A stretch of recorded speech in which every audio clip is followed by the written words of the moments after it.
Hola, bona tarda a tothom. Benvinguts a aquesta sessió que tenim amb la Yocanda Belli. No sent res, doncs cridarem. Era molt fàcil. Benvinguts i benvingudes a aquesta tarda a tots vosaltres. Moltes gràcies per atendre a la invitació de Casa Amèrica Catalunya. Nosaltres estem amb itinerància per diferents llocs de la ciutat perquè tenim la nostra seu amb obres, pero cuando la editorial Chalaparta se puso en contacto con nosotros para decirnos que teníamos la posibilidad de organizar la presentación de este libro de Yocanda Belli, no dudamos de ponernos al trabajo para poder hacer realidad esta tarde. ¿Ahora ya va? Fantástico. Pues ya no tengo que chillar, pero no repito lo que he dicho. Así que muchísimas gracias por estar aquí, muchísimas gracias al Ayuntamiento, a la Regidora de Relaciones Internacionales y Feminismos y LGTB por haber cogido el guante y haber aceptado esta conversación. Sabemos además que tiene que ver mucho con ella, Yocanda, a nivel de lectora, con lo cual es muy bonito también poder haber propiciado este encuentro. Muchas gracias a ti, es la segunda vez que estás con nosotros, aunque físicamente no lo estés. Y muchas gracias a la editorial por habernos acercado a Yocanda Belli aquí a Barcelona. Y te paso la palabra. Pues muy agradecidos desde Chalaparta por esta acogida de todos y todas, por la fantástica organización que nos habéis dispuesto. Al Ayuntamiento de Barcelona también muchas gracias por todas las facilidades y por prestarse a estar aquí presentando un acto tan bello como este y por dar la bienvenida casi oficialmente, ¿no?, como quien dice, a Yocanda Belli de esta manera, que creo que es la mejor manera de darle la bienvenida con un acto abierto a la gente y en el que el público pueda escuchar y pueda luego también aportar, y más ahora estando como está Nicaragua, en la situación en la que está. Cobra más interés sin duda la obra de Yocanda Belli, pero la obra de Yocanda Belli no os voy a decir nada porque ahora van a hablar de ella. De hecho, el libro Rebeliones y Revelaciones que presentamos hoy es un recorrido por todo su recorrido, por toda su vida literaria, política y feminista. Ayer decíamos que presentábamos el libro en Pamplona, que tiene 3 patas, y las 3 patas de Yocanda Belli están en el libro, como quien dice, la feminista, la política y la literaria, pero que es un todo. Yocanda es un todo. Ella también en el libro cobra especial importancia el cuerpo. Es un cuerpo que es todo ello, es un cuerpo político, es un cuerpo literario y es un cuerpo feminista, y es un cuerpo de mujer que se reivindica a sí misma. Y esto es un poco lo que hemos querido recoger en el libro, que precisamente sale cuando se cumplen 30 años de la mujer habitada y 30 años también de la fundación de Chalaparta. Era un poco el granito de arena que poníamos nosotros. Para nosotros Yocanda Belli ha sido un símbolo. Mucha gente conoce Chalaparta gracias a Yocanda Belli, gracias a la mujer habitada sobre todo, y tú también dices que la mitad de la gente me conoce por la mujer habitada, pues la mitad de la gente que conoce Chalaparta también la conoce por la mujer habitada, afortunadamente. Y era un poco la nueva generación que hemos entrado a trabajar en Chalaparta ahora. Queríamos recoger de alguna manera esos 30 años de recorrido literario que ha hecho la editorial y decir que sin todo este recorrido no podemos seguir adelante, no podemos avanzar. Entonces, que las nuevas generaciones también cogemos el guante de las viejas generaciones, de las que nos han precedido, de las mujeres que nos han precedido y que nos han dicho cosas tan bellas, y que sin ellas no podemos seguir adelante, ¿no? Ese era un poco también el espíritu del libro. Y ya con esto os doy la palabra a vosotras, que es lo importante.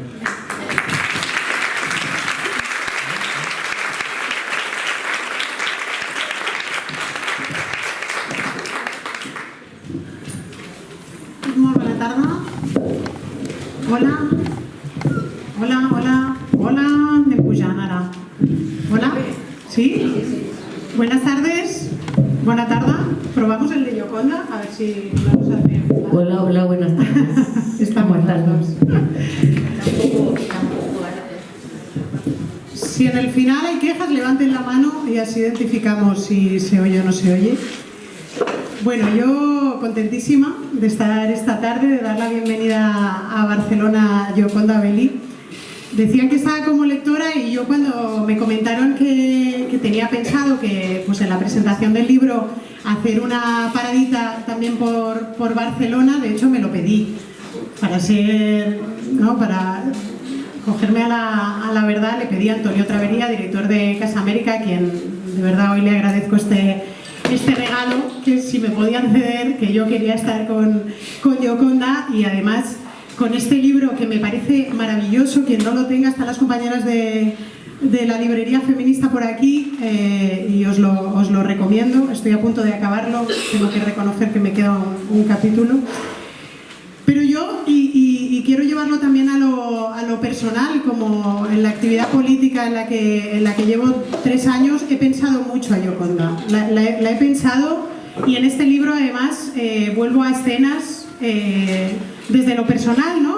Hay partes donde hablas de las relaciones personales, de las relaciones heterosexuales, de cómo se enmarcan esas relaciones, también la inspiración para hacer política y leer cosas que estás pensando o que estás viviendo.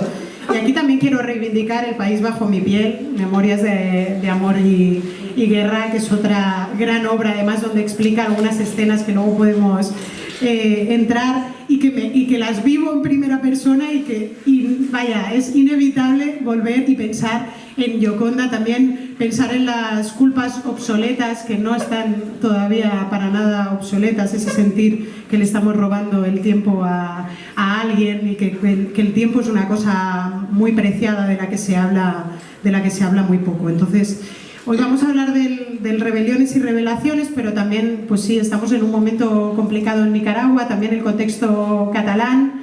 A nivel de feminismo, creo que estamos en un contexto súper poderoso, donde muchas mujeres hemos salido a la calle a reivindicarnos, y un poquito voy a también intentar sacar todas estas ideas que Gioconda explica en el libro, pero que también queremos reflexionar con ella esta tarde.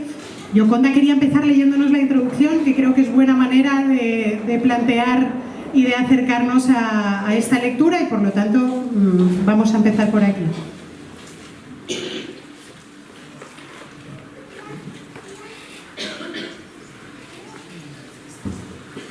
Bueno, buenas tardes a todos y muchísimas gracias por estar aquí. Qué lindo que estén aquí, qué lindo verles las caras. Y agradezco muchísimo a John de la editorial Salaparta, que fue el editor de este libro, que me ayudó mucho a ordenar todo este material, a Laura por estar aquí, y a Casa de América por también hospedarme de nuevo, porque ya había estado con ustedes en la librería de las mujeres. En fin, a la vida por estar aquí. Entonces, esta es la introducción que explica un poquito el sentido de este libro, ¿no? Se lo que es muy corta, así que se la voy a leer. Doris Lessing decía que toda novela es autobiográfica, aun cuando parezca ajena a quien la escribe. En cada personaje uno deja algo de sí mismo o de lo que cree de los demás. Pero lo que no se hace explícito en las construcciones de la imaginación sí se muestra cuando uno deja la ficción y escribe desde el yo y con nombre propio. Escribir ha sido mi oficio por más de 40 años, aunque yo siempre soy una mujer en avanzado estado de juventud. En ese trayecto he publicado novelas y libros de poemas, pero también he escrito sobre mi vida, mi tiempo y los temas que me apasionan.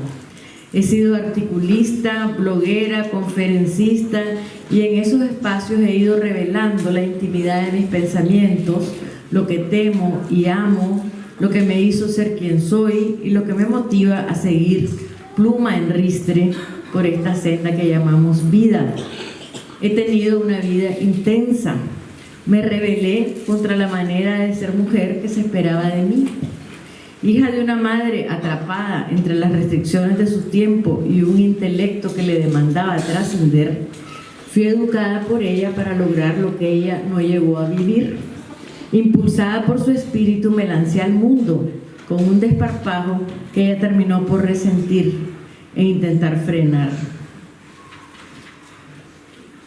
Al igual que muchas mujeres, tuve eventualmente que enfrentarme a los límites y debatirme en esa contradicción entre el deber ser femenino tradicional y el querer ser ante una familia y una sociedad con márgenes muy estrechos entre lo que era tolerable o no para las mujeres.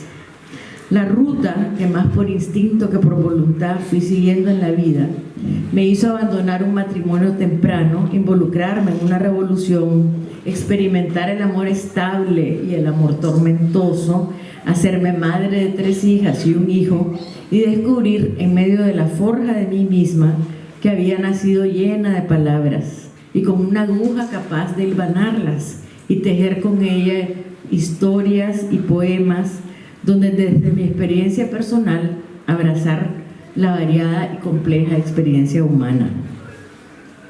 Escribir me ha permitido acceder al otro y la otra. Me ha dado ojos para mirar más allá de mí misma, para entrar en otros cuerpos y saberme un ser múltiple, para aprender a querer y a dolerme por la grandeza y la miseria de nuestra especie, pero también para cuestionarlo todo, para rabiar a ratos, sin entender, parafraseando a Rubén Darío, de dónde venimos y para dónde vamos. En este libro he querido reunir algunos de los ensayos que he escrito. Son ensayos que he leído en conferencias y en los cuales intento explicar mi visión de la feminidad y del mundo. Otros escritos son artículos publicados en periódicos y seleccionados porque revelan lo que motiva mi quehacer literario o los azares y pequeños hechos o manías que son parte de mi condición humana. Incluyo también recuerdos de personajes entrañables de mi vida y alguna valoración de sus obras. He puesto de contrabando entre la prosa algunos poemas aún inéditos, porque la poesía tiene una elocuencia que permite que pocas palabras lleguen sin filtros a la emoción e iluminen lo incomprensible. Es un libro que habla de memorias guardadas, de luchas que aún en la derrota tienen su razón de ser y su victoria. Hay éxitos que no se pueden medir en el corto plazo. Si se sueña en grande, será difícil culminar los sueños. Ya no me importa que así sea. Soy de las que creen que los sueños son esenciales y que no podemos renunciar a ellos. Desear lo imposible nunca está de más. Es la manera para desafiar la realidad chata que con frecuencia nos desanima. Espero que este libro encuentre su lugar en sus estantes y que lo lean no como el trabajo de una erudita, sino como la exploración de una mujer que, acumulando experiencias e imaginando mundos, ha querido darle sentido a su vida. Esa es la introducción.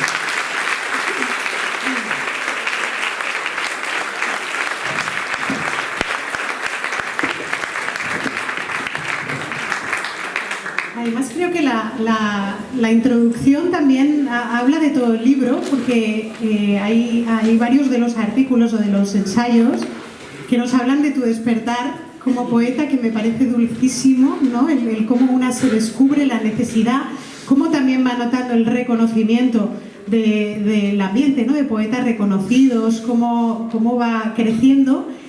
Y la parte del apego, desapego, del vacío que queda cuando una entrega un libro. No sé si eso va cambiando con el tiempo, ahora que ya nos has regalado muchas palabras y eres una persona reconocidísima en todo el mundo. Si eso cambia, ¿te quedaste vacía al entregar? El apego, desapego, sí, claro que cambia. O sea, siempre me parece un milagro llegar al final de un libro. Porque, como decía Virginia Woolf, cuando uno tiene la idea, sobre todo de una novela, es como ver una isla cubierta de niebla.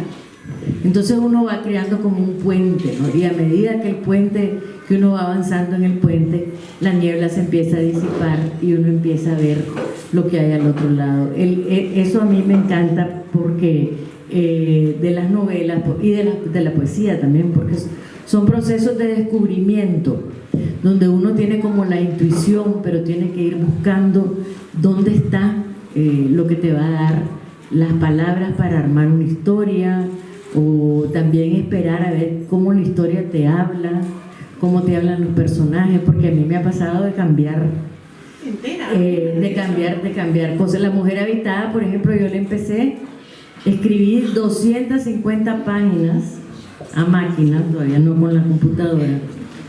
Y cuando iba a las 250 páginas me di cuenta que me había estancado, que no podía seguir, que la persona porque primero la mujer del árbol era una mujer que había muerto durante la revolución y la otra era una mujer que estaba viviendo la revolución, pero no daba para eso. O sea, y fue como yo estaba en México y de repente me levanté de la cama con la idea de esta mujer indígena, y realmente el primer párrafo de La mujer habitada está exactamente como me vino a la cabeza, me vino como un poema, no, todito. Entonces, y claro, cuando terminas la novela es agotador porque uno no sabe cómo va a llegar al final, pero hay como un instinto que te va diciendo, ¿no? Es como el instinto de armar los capítulos. ¿Cómo se van armando? Yo no sé. Es como algo que difícil de explicar, pero sí se queda uno después vacío, te sentís como sin trabajo. Sí. Yo me siento desempleada totalmente, porque pues la novela te implica una disciplina, un trabajo. La poesía es diferente para mí totalmente, la poesía es como un rayo que me cae y la tengo que escribir en ese momento. Ya escribí un poema que se llama Oda a los poemas perdidos, porque a veces ya no puedo escribir, o sea, si el poema no lo escribo en ese instante, y hay instantes que no lo puedo escribir porque voy en el carro manejando o qué sé yo, y se pierden, sí. Además, empieza con muchísima fuerza el libro. De hecho, yo cuando empecé, de aquellas noches, ¿no?, que son las 2 de la mañana y es que no has podido parar. Luego es cierto que entras en algún tema espinoso, ¿no?, que es como que te coge ese enganche, pero empieza con mucha fuerza. De hecho, no sé si es el primer capítulo o el segundo, pero es muy Gioconda-Belli, que tiene un párrafo, será muy cortito. Esa mirada positiva y empoderada de mis funciones biológicas, de mi cuerpo y mi rol en la vida humana condujo a que celebrara mi ser mujer, a pesar de las obvias dificultades y obstáculos que significa el machismo. Precisamente por eso fui menos pasto cuando quisieron incendiarme. No hay nada más poderoso que una mujer. Por eso nos persiguen. Y yo ahora, en este contexto de fuerza de calle, donde hemos salido a decir sí, somos lo más poderoso que hay, también preguntarte, ¿no?, ¿qué retos ya hemos conseguido? ¿En qué punto estamos? ¿Cómo ves la realidad, ¿no?, de este movimiento que es muy global y que es muy internacional, que es el feminismo? ¿Y qué nos queda, ¿no? Bueno, yo creo que estamos actuando las mujeres a partir de un principio vital, fundamental, porque el mundo está muy mal. Y yo estoy convencida que el pensamiento femenino es el que nos va a salvar, porque nosotros las mujeres tenemos una ética que yo le llamo, se llama la ética del cuido, ¿no? Y en mi libro El país de las mujeres yo hablaba de que la ciudadanía se tiene que convertir en cuidadanía, ¿no? Que nos corresponde cuidar el mundo. Nunca habíamos tenido, yo creo que es la primera generación, la de ustedes, que se enfrenta a la posibilidad de un mundo finito, ¿no?, de que se acabe el mundo, de que lo destruyamos, y estamos metidas en unos sistemas con la globalización, con un capitalismo que ha perdido todo decoro, ¿no?, con un sistema de mercado donde nos estamos cosificando, donde creo que se necesita la energía femenina. Somos el 52% del mundo. De ese 52%, ¿cuántas mujeres no están reducidas a un estado de no participar, de no ser activas en sus sociedades, ni siquiera hasta en sus hogares, ¿no? Son sometidas? Vemos todo el femicidio que hay ahora, que ha tomado unos niveles terribles. En América Latina es una de las regiones del mundo donde hay más femicidios, y yo pienso que todo eso tiene que ver con ese despertar, ¿no?, con ese despertar que sí amenaza un sistema, y somos como las revolucionarias, y creo que eso es una fuerza tremenda que sí se está despertando. A mí me interesa mucho, por ejemplo, ejemplo, el movimiento Me Too, y cómo era, y se acabó el tiempo, porque pienso que hay un eje, que es el cuerpo de la mujer, ¿no? Que por ahí empieza toda la problemática. El cuerpo de la mujer para mí es un campo de batalla de la igualdad, y entonces el abuso sexual que se pueda enfocar de la manera en que se está enfocando ahora, donde están apareciendo todas estas, el secreto bien guardado, ¿no? De cuántas mujeres hemos pasado por situaciones de abuso, que hemos tenido que escoger entre el trabajo y un hombre que nos quiere abusar, esas situaciones que se dan en los trabajos, bueno, lo que se ha denunciado, ¿no? Entonces yo creo que ahí viene esa fuerza que estamos tomando. Yo creo que es también un instinto femenino que nos está haciendo empujar para salvar una manera de existir que nos haga felices y que nos haga mejores. Aquí tuvimos hace muy poquito, hace unas semanas, una sentencia judicial de un caso terrible que ocurrió en las fiestas de los Sanfermines en Pamplona, ese caso de la manada, donde pudimos comprobar una vez más la justicia patriarcal, ¿no? De hecho, uno de los jueces negaba que fuera ni un abuso, y los otros dos no aceptaron o no condenaron por violación, sino que lo hicieron como abuso sexual, reduciendo la pena muchísimo.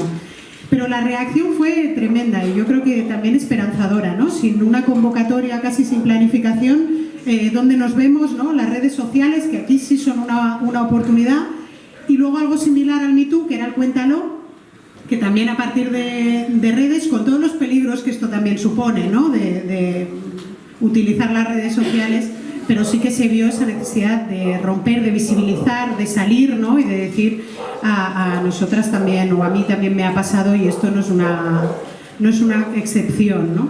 También ha pasado en Argentina, ha habido como casos, ¿no? que están provocando una reacción social fuerte, y yo quiero ser positiva y quiero pensar que cuantas más salgamos a la calle, más vamos a obligar a determinados cambios, y también que feministas entremos en las instituciones. Bueno, que es un asunto de números también. La cantidad de gente que sale a la calle es bien importante. Por ejemplo, ahorita en Nicaragua tenemos este libro sale en un momento crucial en Nicaragua, y pues de alguna manera esa simbiosis que yo tengo con ese país, que hay una rebelión y una revelación, porque la gente ha salido a la calle en multitudes que no habíamos visto a protestar por la represión que ha habido contra los que protestan pacíficamente. Hubo una reforma del sistema de seguridad social, salió una gente a protestar y los agredieron con mucha violencia, y por las redes sociales todo el mundo lo vio porque se filmó y vieron cómo habían pateado, golpeado, herido a muchachos universitarios. Y de ahí empezó toda una revuelta realmente contra el gobierno de Daniel Ortega, que pues imagínense, para mí, que vengo de la revolución sandinista, y de repente pues desde hace muchos años estamos viendo cómo Daniel Ortega se va convirtiendo, es como una metamorfosis kafkiana en una cucaracha, y en Somoza. Entonces como poniendo a la mujer de vicepresidente, a los hijos, manejan todos los medios de comunicación. ¿Y qué es lo que ha pasado? La calle es lo que está dándole la fuerza al movimiento que se está dando en Nicaragua. No sabemos para dónde va, porque no tiene liderazgo, que es otra cosa interesantísima, que me parece que también es una señal de los tiempos, ¿no? Que yo creo que a partir del que se rompió el socialismo como tal, los muchachos y la gente quedó espantada de los caudillos, de la gente que quiere decirte cuál es la verdad de todo, Y entonces hay como esa tendencia a la horizontalidad, ¿no? Que es bien nueva, porque uno no sabe cómo vamos a manejarnos a nivel horizontal. Pero bueno, en Nicaragua tuvimos la experiencia en la revolución de los 9 dirigentes, eran 9 dirigentes cuando triunfó la revolución. Y precisamente todo se empezó a destruir cuando Daniel Ortega se apropió, ¿no?, de ese legado sandinista y lo empezó a tomar para su propio beneficio, su propio interés. De hecho, nos acompañaban algunas estudiantes que están también intentando desde la ciudad de Barcelona y desde donde estén, luego seguro que hay un momento, hola, seguro que hay un momento que pueden coger la palabra, pero es verdad que también a través de los escritos de Gioconda se sigue esa realidad y además con el dolor de quien activamente, ¿no?, promovió una revolución. Hace poquito escribías: en Nicaragua la gente está demandando lo que pensó conquistar al echar a Somoza en el 79, no más dictaduras, sean de izquierdas o sean de derechas, ¿no? Y yo pregunto también, ¿qué ha pasado en estos últimos años para tener que demandar lo mismo que hace 40 años, ¿no? También en Europa con la preocupación o sea, lo hablo y también desde la perspectiva que tenemos al ver ciertos populismos de derechas, ¿no? Partidos llegando a parlamentos en países europeos de extrema derecha, con la crisis del Mediterráneo, quiero decir, no desde cuestionando, ¿no? ¿Qué ha pasado? Tu análisis también de los últimos años hasta llegar. Bueno, mira, es interesante porque en América Latina tuvimos, por ejemplo, nunca hubo tantos gobiernos de izquierda como hubo desde 1998, ¿no? Desde que Chávez llegó al poder. Y empezaron a llegar Evo Morales, Correa. Se hablaba del giro a la izquierda de Latinoamérica. Ahora estamos... Sí. Entonces, ¿qué pasó? Yo siento que hubo una izquierda que no supo reinventarse, ¿no? Que no supo usar la libertad y la democracia, que llegó con un esquema todavía muy autoritario.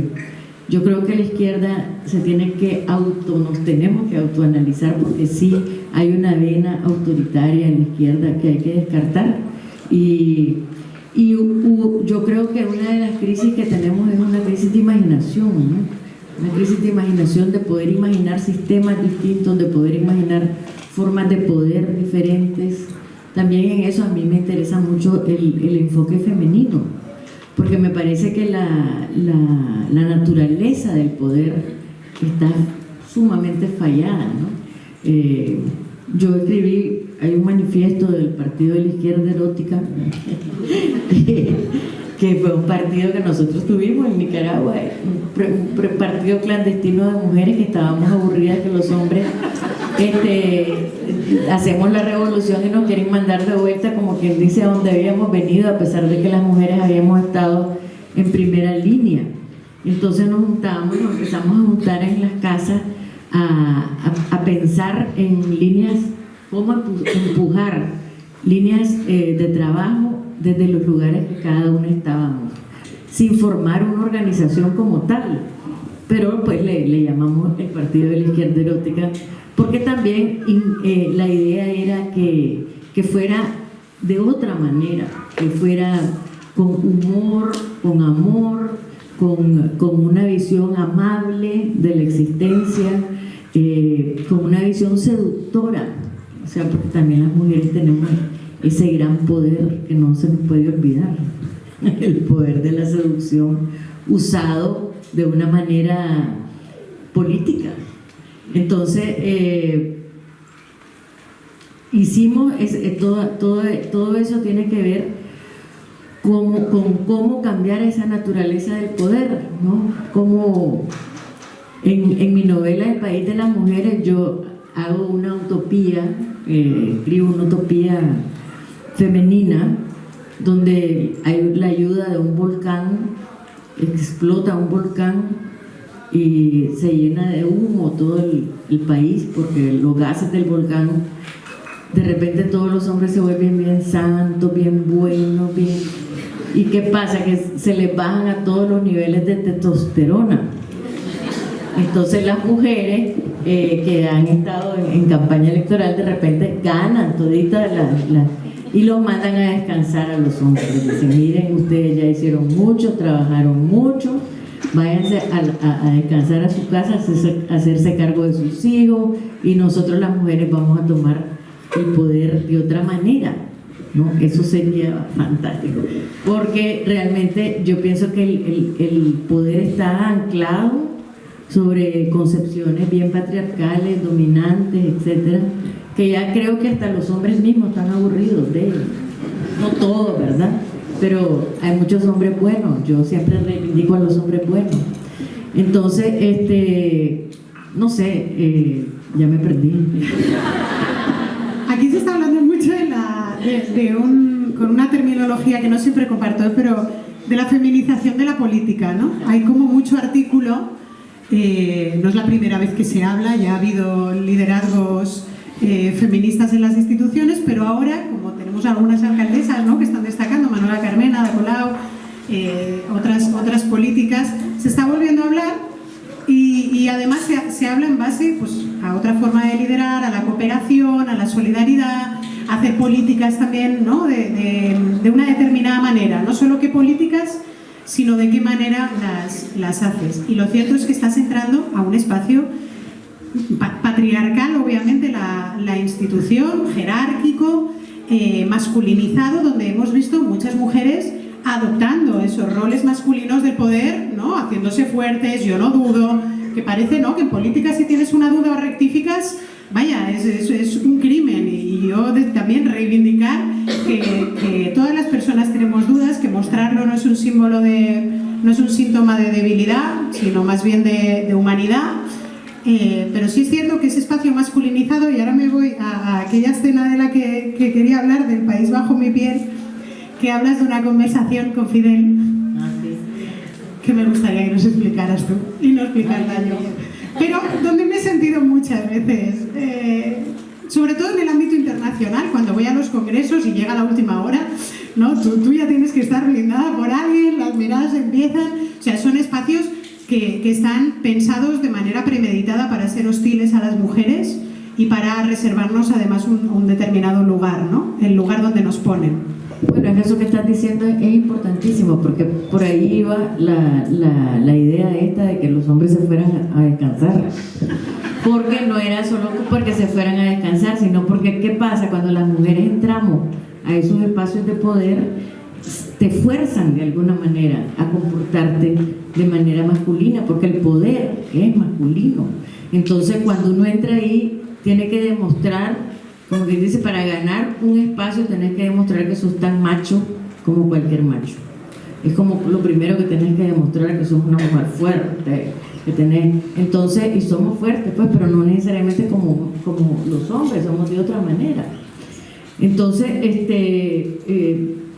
esos espacios, a mí me tocó vivir muchos casos de estar en el espacio político, ¿no?, tratando con hombres y tener que jugar, tener que encontrar otra manera de aproximarse a las personas. Y eso de Fidel Castro, pues es una anécdota, que Fidel Castro yo lo conocí en Cuba, me gané el premio Casa de las Américas en 1978, y en 1979, antes del triunfo de la revolución, yo fui a Cuba como delegada del Frente Sandinista, y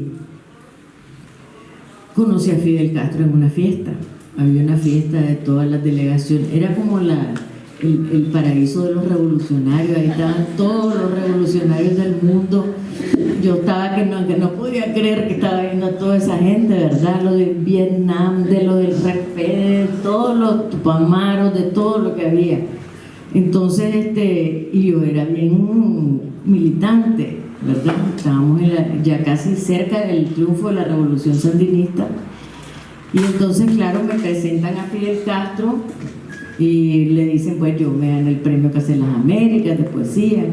Y entonces me empieza a platicar y me empieza a perseguir en la fiesta, porque yo me iba para allá, él me seguía, yo me iba para allá, y a él lo interrumpía, por supuesto, todo el mundo quería hablar con Fidel Castro.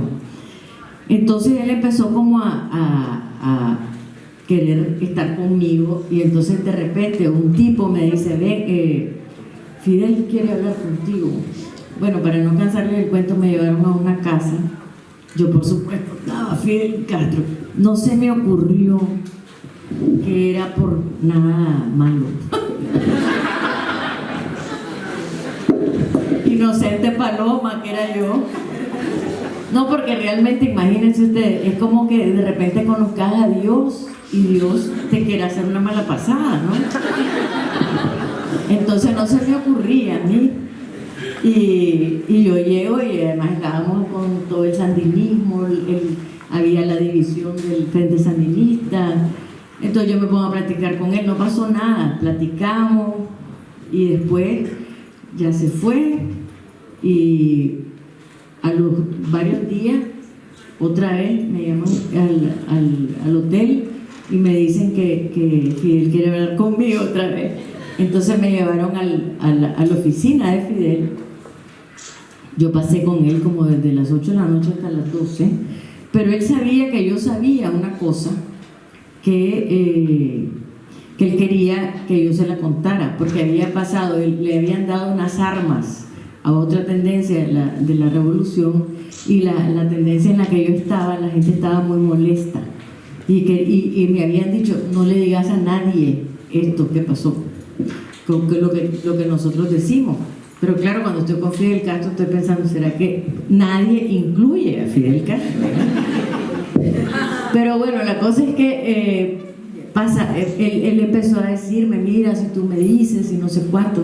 Pero bueno, al final de todo, y de la historia, y de que ya me hice grande y más sabia en esas cosas, me di cuenta que realmente fue toda una trampa para tenerme ahí, para lucirse, porque me contó toda la historia de la Revolución Cubana, me leyó discursos de Martí, me contó cómo hacía los discursos, me dijo que era como que la primera vez que estaba con una persona de la base de un movimiento revolucionario, y bueno, pero no fue que me dijo nada, ¿no? Pero era todo que yo después yo lo que hice es le escribí una carta a Fidel diciéndole que me había parecido muy mal hecho de su parte haberme tenido ahí para que yo le contara algo que yo no estaba supuesta a contarle. Y eso fue la historia. De hecho, es que concluye, esto hay que leerlo porque aquí rematamos ya la idea de Yoconda. Como me sucedería a menudo en mi vida al tratar con hombres en posiciones de liderazgo, lentamente caí en la cuenta de que no quería oírme, sino que lo oyera. Y creo que esa situación nos encontramos aquí. Ahora se ha empezado a llamar con ese neologismo el mansplaining, ¿no? Tenemos el manspreading, tenemos el mansplaining, tenemos varios mans que les caracterizan.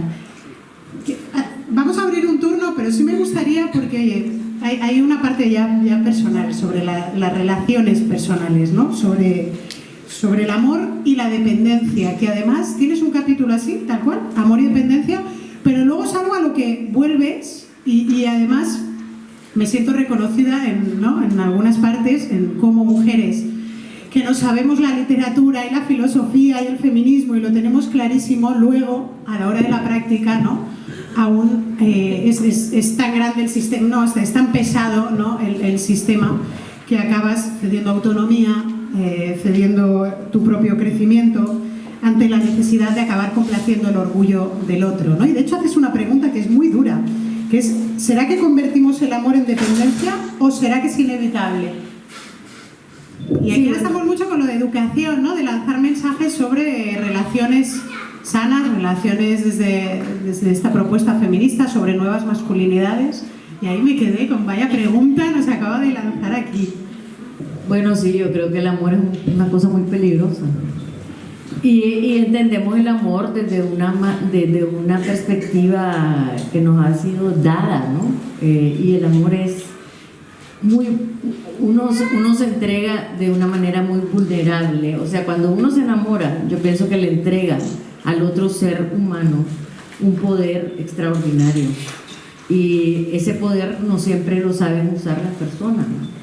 Y los hombres también tienen el problema de que es el poder lo saben usar menos que nosotros, creo yo, en ese sentido. Entonces, la dependencia y la falta de capacidad de, como vos decís, de verse uno mismo. A veces yo he tenido algún amor tormentoso que realmente yo decía, ¿y cómo es posible que yo esté haciendo todo esto por este hombre y que no vea? Por lo menos tuve la suerte de que me fui.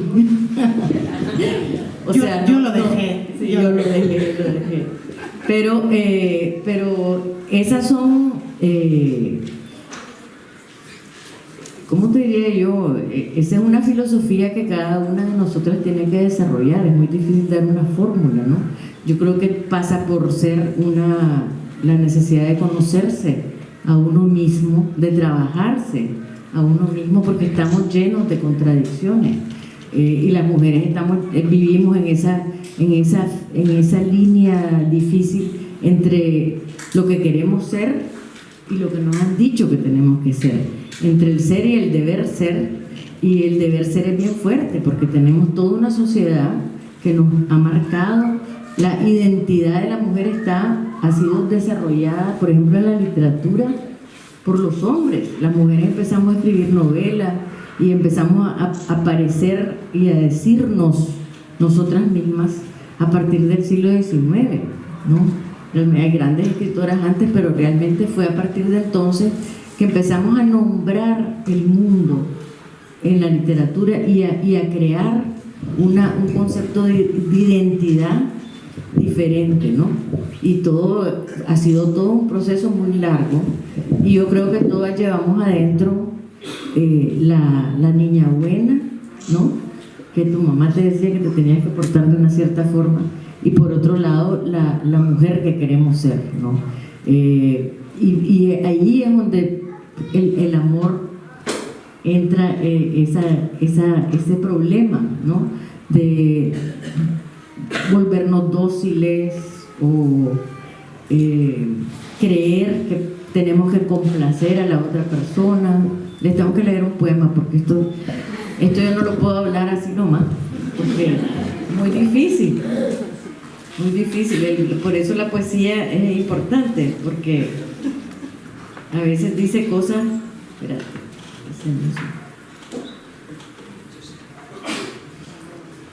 este se llama Consejos para la mujer fuerte. Si eres una mujer fuerte, protégete de las alimañas que querrán almorzar tu corazón. Ellas usan todos los disfraces de los carnavales de la tierra. Se visten como culpas, como oportunidades, como precios que hay que pagar. Te hurgan el alma, meten el barreno de sus miradas o sus llantos hasta lo más profundo del magma de tu esencia, no para alumbrarse con tu fuego, sino para apagar la pasión, la erudición de tus fantasías. Si eres una mujer fuerte, tienes que saber que el aire que te nutre acarrea también parásitos, moscardones, menudos insectos que buscarán alojarse en tu sangre y nutrirse de cuanto es sólido y grande en ti.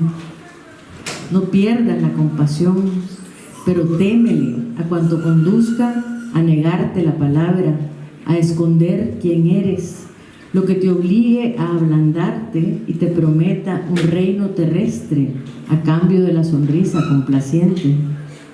Si eres una mujer fuerte, prepárate para la batalla, aprende a estar sola, a dormir en la más absoluta oscuridad sin miedo, a que nadie te tire sogas cuando ruja la tormenta, a nadar contracorriente. Entrénate en los oficios de la reflexión y el intelecto. Lee, hazte el amor a ti misma, construye tu castillo, rodéalo de fosos profundos, pero hazle anchas puertas y ventanas.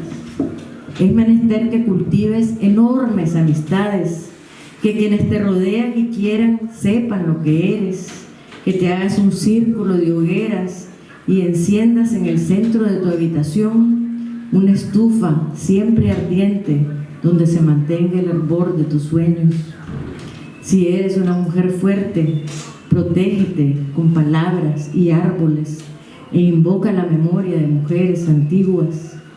Has de saber que eres un campo magnético hacia el que viajarán abullando los clavos arrumbados y el óxido mortal de todos los naufragios.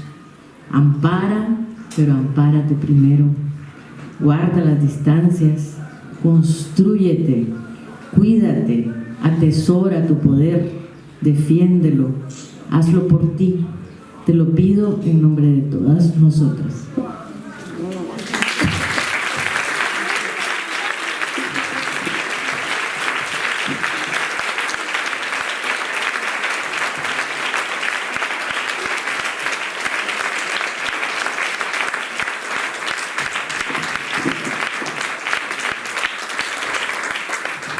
Que lo he leído tantas veces, estar aquí escuchando yo con la... ¿Os parece si abrimos 10 minutitos? Tampoco si... No nos va a dar tiempo a mucho más porque además creo que hay que firmar también y... Sí. Pero si quieren hacer alguna intervención, sí, por aquí tenemos una. ¿Hacemos 3 o 4? ¿2? Algún compa me dijo que me iba a echar una mano en... Mira, como yo ya no voy a hablar,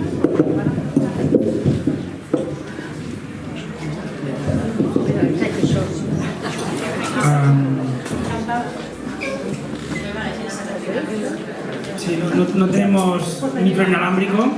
Si queréis, podéis levantaros y hacer la pregunta. Gracias. Bueno, nosotras somos un grupo de nicaragüenses, feministas, que estamos viviendo aquí y que además estamos siguiendo con mucha preocupación, pero también con mucha esperanza lo que está sucediendo en Nicaragua. Y queríamos compartir algunas reflexiones, un pronunciamiento que hemos escrito, aprovechando que estás aquí, Yoconda, y porque sabemos de tu amor profundo a Nicaragua, que nosotras también compartimos. Y también para llamar pues, a la solidaridad de todo el pueblo en Barcelona, como ha sucedido en el pasado también con Nicaragua, y que creemos que este es un momento crucial para construir una Nicaragua diferente y que también será posible con la solidaridad histórica de este pueblo. Bueno, gracias por el espacio. Entonces, nosotros feministas hacemos manifiesta nuestra profunda preocupación por los últimos acontecimientos en los que se han visto implicados estudiantes universitarios nicaragüenses, en tanto que comunidad principal de las protestas sociales y por tanto víctimas de la violenta represión que ha venido llevando a cabo el gobierno Ortega Murillo. Ante el asesinato de por lo menos 76 personas, la mayoría jóvenes, estudiantes, mujeres y hombres, los 868 heridos y 438 detenidos, según el informe de la Comisión Interamericana de Derechos Humanos, y todas las formas de coerción ante la libertad de expresión que vienen ocurriendo en Nicaragua desde el pasado 18 de abril, expresamos nuestra indignación y repudio por la vulneración de los derechos constitucionales y los derechos humanos más elementales, a la ciudadanía en general, pero en particular a las y los estudiantes. Además, en el actual contexto en el que se ha dado inicio a un diálogo nacional, pero sin que haya cesado la represión y violencia por parte de la Policía Nacional y las fuerzas de choque del gobierno hacia las protestas pacíficas de la ciudadanía, nos sumamos a las peticiones de los distintos actores nicaragüenses y la comunidad internacional en general de exigir el cese inmediato a todas las formas de represión contra las y los estudiantes, así como hacia la ciudadanía en general. Respetar el derecho de reunión, manifestación y protestas cívicas y pacíficas. Demandar la instalación de una comisión de verdad independiente con la participación de organismos internacionales que investigue las violaciones a los derechos humanos con el fin de identificar responsabilidades y que las y los responsables sean llevados a juicio. Y por último, expresamos nuestra esperanza de que el diálogo sea el inicio de un proceso de democratización que vaya acompañado, entre otras cosas, de la celebración de elecciones libres y transparentes en Nicaragua.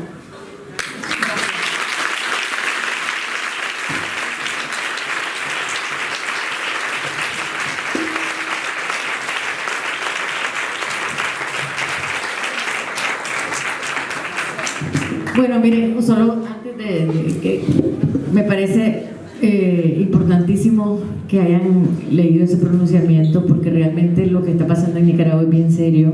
O sea, esto de las 76 muertes, que parece una exageración, ha sido comprobado por la Comisión Interamericana de Derechos Humanos, que estuvieron en Nicaragua ahorita, tomaron las declaraciones de todas las personas involucradas, hicieron un manifiesto muy fuerte contra el gobierno de Daniel Ortega y Rosario Murillo, y ellos están negando su responsabilidad y siguen mandando a atacar a los grupos pacíficos, porque esta es una revolución que se está haciendo pacíficamente. No ha habido ninguna agresión de parte de la población hacia nadie. O sea, ha habido agresiones de parte de las fuerzas del supuesto orden hacia estos muchachos desarmados, y realmente ha sido terrible, y por eso la población está en la calle. Y este diálogo lo han convocado el gobierno de Nicaragua, pero nosotros sentimos que es un diálogo llamado no a discutir las cosas que realmente hay que discutir, sino a ganar tiempo. Y entonces todo el diálogo ahora se está basando en que tenemos que parar las manifestaciones, hay que parar los tranques en las carreteras, porque lo que quieren es que se desmovilice la población, y después ya diálogos con Daniel Ortega han habido. Él se ha comprometido muchas veces a diferentes cosas y no cumple. Entonces ya aprendimos esa lección, y yo creo que es bien importante la solidaridad internacional. Yo sé que es terrible ver yo sé que hubo tanta solidaridad con Nicaragua durante los años de la lucha sandinista, pero siempre pienso en cómo a veces esos procesos revolucionarios duran mucho. Si nos ponemos a pensar en la Revolución Francesa, o sea, que fue una gran revolución, y después pasaron por el terror, por Napoleón, por la restauración. O sea, hubo 100 años entre la revolución y la república realmente. Entonces yo lo veo así, como un proceso histórico que nos está costando en Nicaragua, pero que también necesita que haya ese repudio, ese rechazo a lo que está pasando de parte de toda la gente, que se pueda solidarizar con lo que está pasando en Nicaragua. Yo, como admiradora de tu trayectoria, y represento también a dos poetas que están aquí, vamos a empezar un proyecto nuevo de divulgación de poesía de mujeres avanzadoras. Decidimos empezar por ti casualmente, vimos que venías y dijimos, pues ahí vamos nosotras. Partiendo de los tres cuerpos en los que tú te anclas, ¿vale? ¿Qué has aprendido y desaprendido como mujer en esos tres cuerpos durante tu experiencia? Hay que leer mi libro. Bueno, he aprendido y desaprendido muchas cosas, pero en general pienso que lo que he aprendido es que hay que quitarse el miedo. En primer lugar, el miedo es un mal consejero. El miedo a todos nos da miedo. Lo importante es aprender a perder el miedo. Eso para mí ha sido crucial en mi vida, ¿no? Y desaprender tal vez la urgencia. Creo que eso que les decía de la Revolución Francesa, a mí me ayudó mucho leer eso, porque lo leí en un ensayo de Shelley, el escritor inglés, y es un ensayo que él escribió después de la Revolución Francesa, hablando de la enorme desilusión, ¿no?, que su generación había tenido con esa revolución. Y después vino todo, o sea, él no sabía todo lo que iba a pasar después. Pero entonces yo dije, bueno, aquí los seres humanos vivimos un muy corto tiempo, ¿no? Eso está malo de la naturaleza, que nos hizo vivir tan poquito. Y además dormimos la mitad del tiempo que vivimos. En vez de ser como los árboles, pues podríamos durar 300 años, que sería mi opción, ¿verdad? Pero realmente el tiempo que vivimos tal vez no es suficiente para que se cumplan los sueños. Eso es lo que he aprendido, y que uno tiene que creer en los sueños de todas maneras y empujar el carro a pesar de que no vas a ver tal vez tus sueños cumplidos. Esa es la otra paciencia. Pues. ¿Alguna más para aquí? Teníem una paraula més? Vinga, l'último.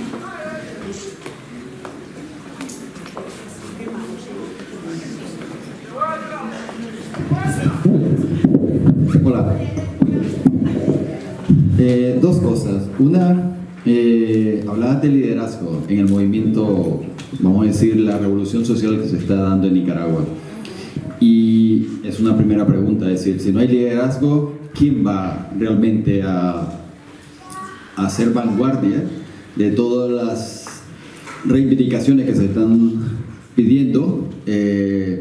Según los reportes que llegan, Nicaragua tiene al Frente Sandinista desde el 2011, desde el 2007, porque realmente los partidos políticos no han dado respuesta a la realidad nicaragüense después de 16 años de gobierno neoliberal. El sandinismo surgió como surgió lo de Venezuela, la única solución para resolver los problemas que tenía Nicaragua. Bueno, es una primera cosa. Entonces, los partidos actuales no están jugando, no han jugado y no han jugado el papel que deberían de ser. Sé que existe el MRS, Movimiento de Renovación Sandinista, con mucha trayectoria política, porque hay muchos dirigentes del Frente Sandinista incluidos en ellos, pero que tampoco es un movimiento, ha sido un movimiento marginal. La empresa privada, el COSEP, ha estado haciendo cupiacumi, como decimos en Nicaragua, con el Frente Sandinista. Entonces, y el nuevo movimiento, no se alzan cabezas que sirvan como líder, ¿no? Es una lástima porque en Nicaragua hay muchos cuadros políticos, desde antes de la revolución, post-revolución y en la actualidad. Ese es un problema. Y la otra es, a mí, no sé, yo a veces, igual será porque llevo muchos años fuera de Nicaragua, pero entonces la primera pregunta es sobre el liderazgo. ¿Quién va a liderar esto? Y la segunda pregunta es decir, ¿cómo cambiamos nosotros? Es decir, la visión exterior de Nicaragua y del Frente Sandinista, como lo has dicho, en los años 80 y 90, para América Latina y para el resto de Europa fue una experiencia viva. Mucha gente se volcó sobre Nicaragua. Entonces, la visión que nos queda, mística, vamos a llamarlo así, es que el Frente Sandinista fue un movimiento de base, un movimiento popular, hizo una revolución, llevó a cabo muchas transformaciones profundas dentro de Nicaragua, estuvo la guerra, la contrarrevolución, y después perdió el gobierno en el 90. Entonces, la pregunta es, ¿cómo es que desde el 90, vamos a decir así, hasta el 2018 pasamos de ser supuestamente la referencia de la izquierda en Latinoamérica y a nivel mundial a conformar una dictadura? Es decir, ¿qué ha pasado ahí? O sea, hay como un lapso de unos cuantos años que nos ha dejado a cualquiera en la actualidad, cierra los ojos en el 90 y los abre en el 2018 y dice, ¿qué ha pasado aquí? Gracias. Bueno, no quiero que se vuelva todo sobre política nicaragüense, pero bueno, para contestarte rápidamente, en primer lugar, los partidos que tenían posibilidades en Nicaragua fueron, les quitaron la personería jurídica. Daniel Ortega, el Movimiento Renovador Sandinista es un caso de un partido que le quitaron la personería jurídica. En 2011, cuando iba a una coalición a participar a hacerle la competencia a Daniel Ortega, también le quitaron la personería jurídica. Entonces no es que no haya partidos, lo que pasa es que no han tenido la posibilidad de ejercer su papel dentro de la sociedad porque han sido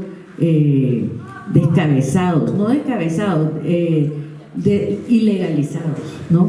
Entonces yo no tengo tanta preocupación por eso del liderazgo. Yo pienso que surgen los liderazgos en el movimiento anticanal, por ejemplo, que ha sido un movimiento importantísimo de campesinos. Está doña Francisca Ramírez, ahorita con los estudiantes hay un muchacho buenísimo que se llama Lester, Víctor Cuadra. O sea, yo pienso que van a salir los liderazgos y que ¿Ah? Madeline, Caracas, exactamente, gracias. Y hay muchas muchachas que están ahí metidas y vamos a ver, pero yo no estoy muy preocupada. Yo creo que en primer lugar hay que hacerlo bien, entonces habrá que hacer una asamblea constituyente para que poder cambiar cosas en la Constitución que han sido cambiadas por Daniel Ortega, que cambió, por ejemplo, pasamos de una Constitución donde era prohibida la reelección a una Constitución donde se aprobó la reelección indefinida, ¿no? Entonces, eso si querés lo platicamos después. Y la otra cosa es que el Frente Sandinista sigue existiendo. Yo creo que el sandinismo no es el danielismo de Daniel Ortega. Nosotros hemos hablado muchas veces de que esa vena sandinista del pueblo de Nicaragua ahí está. Estas grandes manifestaciones que han habido también dicen patria libre o vivir, por ejemplo, que se rinda tu madre. Han usado consignas y canciones y poesía de la revolución. Yo creo que la revolución precisamente existe y ha dejado esa rebeldía que está haciendo que los muchachos se levanten ahora. Ese es el legado de la revolución sandinista, es el ardor contra los tiranos y la capacidad de luchar contra ellos, ¿no? Para decirlo de alguna manera. Un aplauso.